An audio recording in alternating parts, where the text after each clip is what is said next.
Βιογραφικό Β πάλι σε πρώτο πρόσωπο εντός εισαγωγικών. Γεννήθηκα στις 23 του Οκτώβρη το 25, στην Ξάνθη τη διατηρητέα και όχι στην άλλη τη φρικτή που χτίστηκε μεταγενέστερα από τους εσωτερικούς της ενδοχώρας μετανάστες. Η συνύπαρξη εκείνο τον καιρό ενός αντίτυπου της Belle Époque με αυθεντικούς τουρκικους μιναρέδες έδιναν χρώμα και περιεχόμενο σε μια κοινωνία πανσπερμία από όλες τις γωνιές της ελλαδικής γης, που συμπτωματικά βρέθηκε να ζει σε ακριτική περιοχή και να χορεύει τσάρλεστον στις δημόσιες πλατείες. Σαν άνοιξα τα μάτια μου, είδα με απορία πολύ κόσμο να περιμένει την εμφάνισή μου. Το ίδιο συνέχισα και αργότερα να απορώ, σαν με περίμεναν κάπου καθυστερημένα να φωνώ. Η μητέρα μου ήταν από την Αδριανούπολη, κόρη του Κωνσταντίνου Αρβανιτίδη, και ο πατέρας μου από τη Μύθιο της Ρεθύμνου από την Κρήτη. Είμαι ένα γέννημα δύο ανθρώπων που καθώς γνωρίζω δεν συνεργάστηκαν ποτέ, εκτός από τη στιγμή που αποφασίσαν την κατασκευή μου. Γι' αυτό και περιέχω μέσα μου χιλιάδες αντιθέσεις και όλες τις δυσκολίες του Θεού. Όμως η αστική μου συνείδηση μαζί με τη θητεία μου τη λεγόμενη ευρωπαϊκή φέραν έναν εντυπωσιακό αποτέλεσμα. Έγινα τόσο ομαλός έτσι που γύρω μου να φαίνονται όλοι ανά. Προσπάθησα όλο τον καιρό που μέναμε στην Ξάνθη να γνωρίσω σε βάθος τους γονείς μου και να εξαφανίσω την αδελφή μου. Δεν τα κατάφερα και τα δυο. Έτσι μετακομίσαμε στην Αθήνα το 1932, όπου δεν στάθηκε δυνατόν να λησμονήσω την αποτυχία μου. Άρχισα να ζω και να εκπαιδεύομαι στην πρωτεύουσα, ενώ παράλληλα σπούδαζα τον έρωτα και την ποιητική λειτουργία του καιρού μου.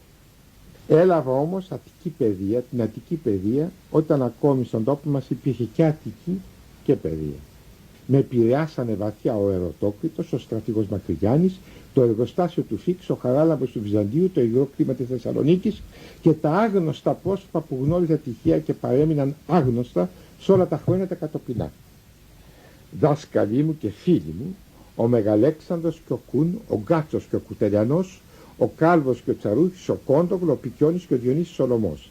Μαζί τους ήπια χόρεψα και διδάκτην άπειρα περί Ελλάδος και έρωτος, περί ασμάτων και περί πάθους νεοελληνικού. Στην κατοχική περίοδο συνειδητοποίησα πόσο άχρηστα ήσανε τα μαθήματα της μουσικής, μια και με απομάκρυναν ύπουλα από τους αρχικούς μου στόχους που ήταν να επικοινωνήσω, να διοχετευτώ και να εξαφανιστώ.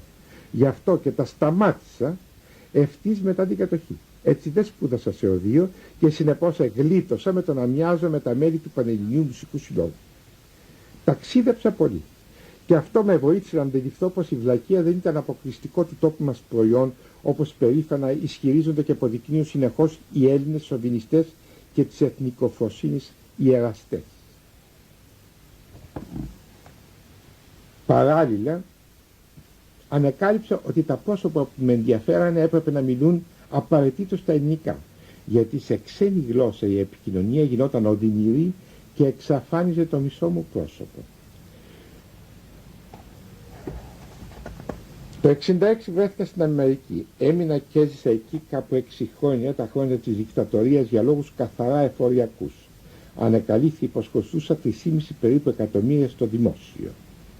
Όταν εξόφλησα το χρέος μου, επέστρεψα περίπου το 1972. Και ίδρυσα ένα καφενείο που το ονομάσαμε Πολύτροπο, ίσα με τη μεταπολίτευση του 1974, όπου και το κλείσα μια κι άρχιζε η εποχή των γηπέδων και των μεγάλων λαϊκών εκτονώσεων. Δίνοντας το Πολύτροπο είχα πάλι ένα παθητικό περίπου 3,5 εκατομμυρίων. Μοιραίος αριθμός, όπως φαίνεται, για την προσωπική μου ζωή.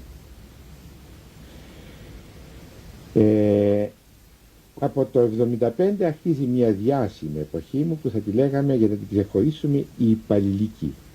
Με έκανε ιδιαίτερα γνωστό σε ένα μεγάλο και απληροφόρητο κοινό, βεβαίως ελληνικό, σαν άσπρονδο εχθρό της ελληνικής μουσικής, των Ελλήνων μουσικών και της εξίσου ελληνικής κουλτούρας.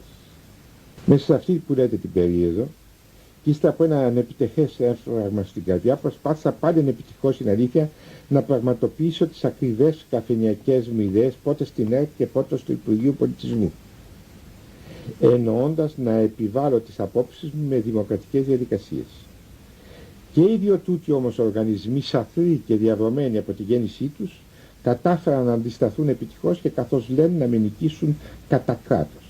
Παρόλα αυτά, μέσα σε τούτο τον καιρό γεννήθηκε το τρίτο και πευλήθηκε στη χώρα.